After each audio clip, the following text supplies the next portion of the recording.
ازيكم؟ النهارده هنعمل مع بعض طريقة اللوم المدور. انا كنت هشتريه بس لقيته غالي. ففكرت ان انا احاول اجرب ان انا اعمله. فانا كان عندي اطار مراية كانت اتكسرت زي دي كده بالشكل ده. وجبت اي كرتونة عندك، ماشي، وقصيها بالطول اللي انت عايزاها، بالطول اللي انت عايزاه. وبعدين حاولي انك تتنيها بالنص كده زي كده، ماشي. وبعدين جبت صباع شمع ومليت الفراغات اللي هنا، بس حطيت شوية كتار، وقمت في الاخر حطيتهم بالشكل ده، بحيث ان انت لما تيجي تغزلي حاجة يعني بالابرة تقومي مطلعة من هنا عشان ما تبقاش صعبة عليكي، ماشي.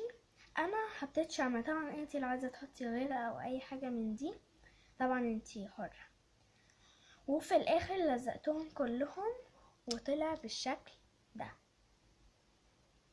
ماشي. وغزلت بيها حاجة انا قلت اوريكم، و... وهو ده شكلها بعد ما لزقت كل واحدة واستنيت لما تنشف.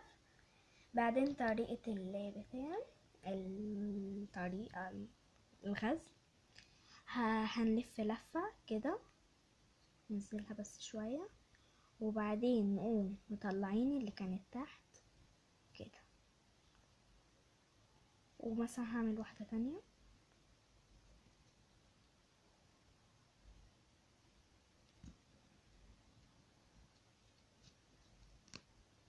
وطبعا اي كرتون عندك في البيت استخدميها، يعني مش نوع معين، ماشي. نقوم مطلعين. بس هي دي الطريقة، انا بس حبيت ان انا اوريكم الطريقة، وهتطلع بالشكل ده، بصوا بالشكل ده، ماشي. إيه، يلا باي باي، وهنعمل فيديوهات تانية مع بعض واستنيكم.